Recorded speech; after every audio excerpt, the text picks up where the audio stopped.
He promovido las sentencias claras y las sentencias breves. ¿Por qué? ¿Cuál es la propuesta con esto? Pues orientarte a la ciudadanía, orientarte al justiciable. Lo que más me fascina es la invitación del respeto, la garantía, la protección de los derechos humanos. Ahora tenemos este reto de llevar la justicia a todos los rincones del país con un modelo sensible, con un modelo que priorice en entender las causas sociales que han estado alejados de esta justicia y que afecta a los más pobres. No es cierto que todos los caminos conduzcan a Roma. Los lugares donde podemos ir son casi infinitos. ¿Ya decidiste dónde quieres ir hoy? Piénsatelo bien para no equivocarte. Toma en cuenta que el tablero de ajedrez ha cambiado. Hoy el rey se ha enterado que va desnudo. Y cuando el poderoso lo olvida, la verdad se encarga de desnudarlo. Hay que tener talento para pensar fuera de la caja, para combatir los prejuicios, los ajenos, pero sobre todo los propios. Cada quien posee una pieza única del rompecabezas. Por eso intentamos dialogar, para armarlo juntos. La palabra nos libera y la conversación nos empareja.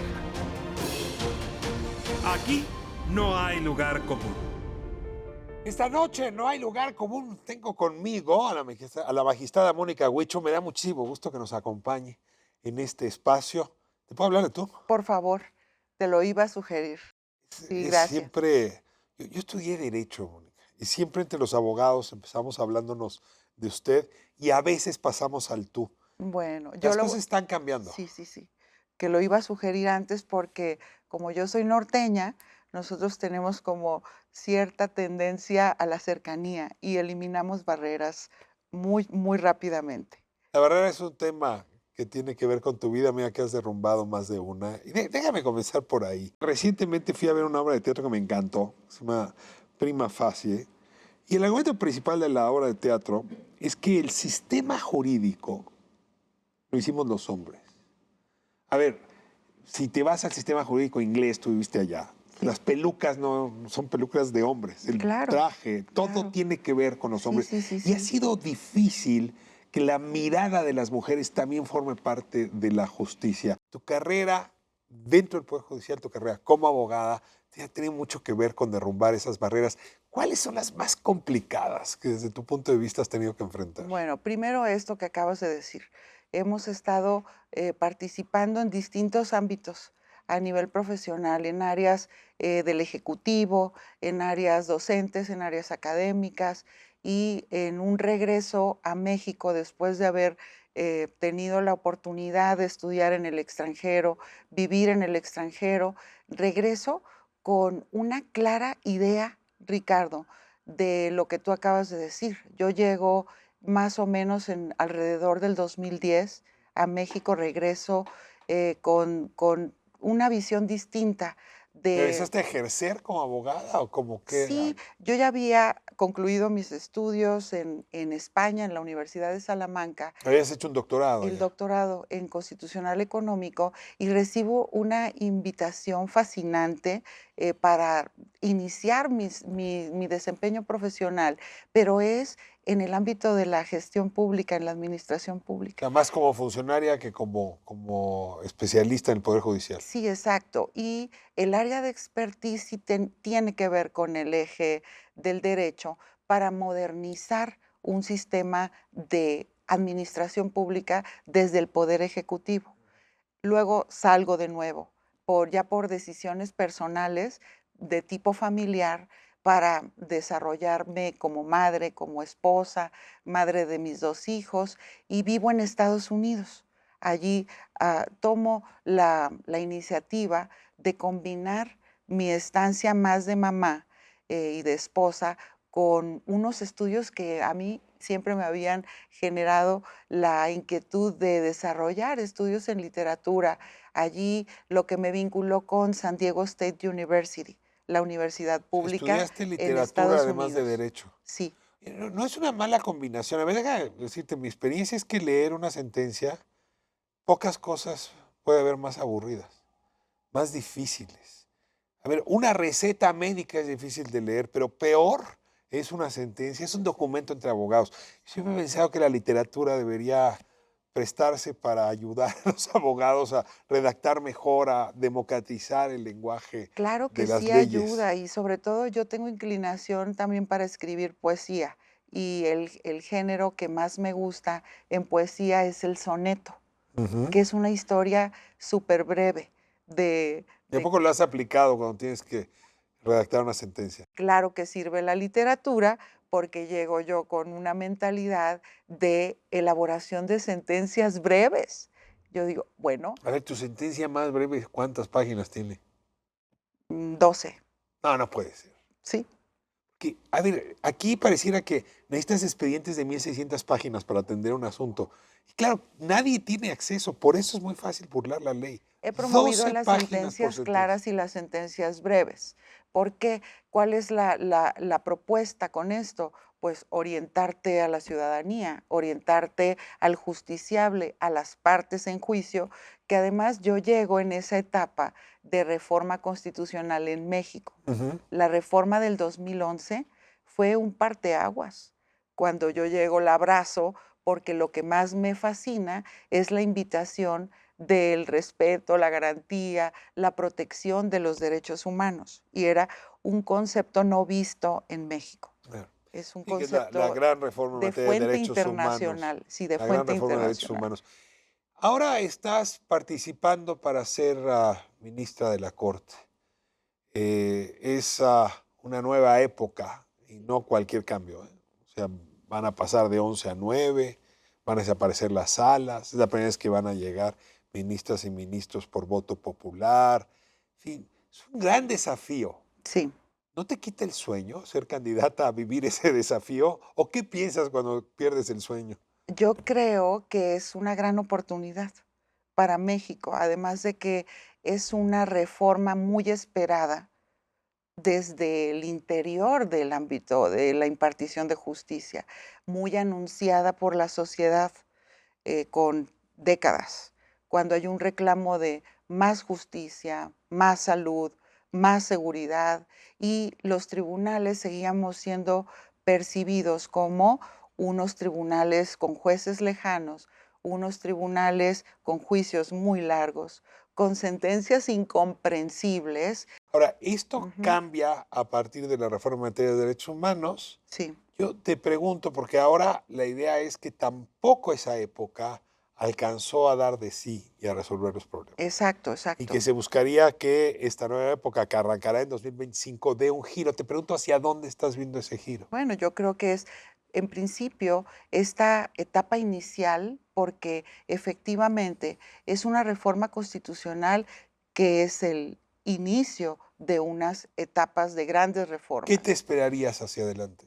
Lo primero, creo que tenemos bondades establecidas y que no se han destacado tanto en este, pues, reajuste que nos va a generar la refundación de un sistema de justicia en México, naturalmente. ¿Hacia dónde la ¿Hacia refundación? dónde? La disminución de las facultades del presidente de la República es una atención, una llamada de alerta de un sistema hiperpresidencialista mexicano, que ahora pues se le retiran esas facultades al Por ejemplo, ¿cuál? presidente, elegir a los miembros de la corte, de Bueno, pero entre sí, sus sí, personas pero es cercanas. uno de los 3 comités de la presidencia. Bueno, pero ahora le das la oportunidad a un híbrido que viene retomado del derecho comparado, que es el modelo alemán, donde una base de expertos va a elegir de entre de los perfiles las personas con mayor formación, una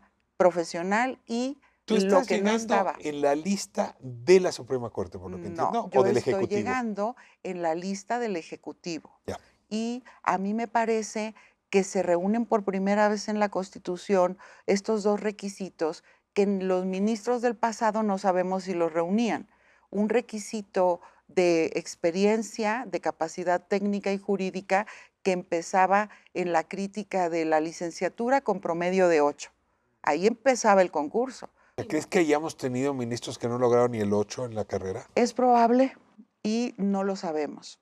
Muy bien, este es el tema de los requisitos, pero para ir cerrando la conversación, ¿hacia dónde crees que tendría que mover la próxima Suprema Corte de Justicia el sistema judicial mexicano? ¿Cuál va a ser la responsabilidad tuya y de los demás que arriben en caso de salir favorecidos por las urnas? El primero, el restablecimiento de la confianza de la ciudadanía. Quiere decir que hubo un momento en que hubo confianza.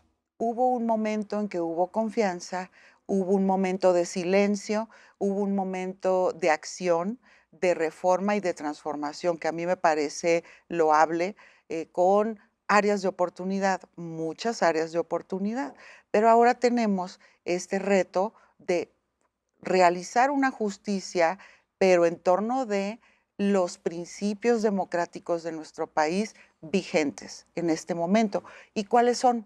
Pues llevar la justicia a todos los rincones del país con un modelo sensible, con un modelo que priorice entender las causas sociales que han estado alejados de esta justicia y que afecta a los más pobres Ahora, de nuestro país. Déjame, porque esta es una pregunta que he hecho a algunas otras de las personas que están en la carrera hacia la Corte.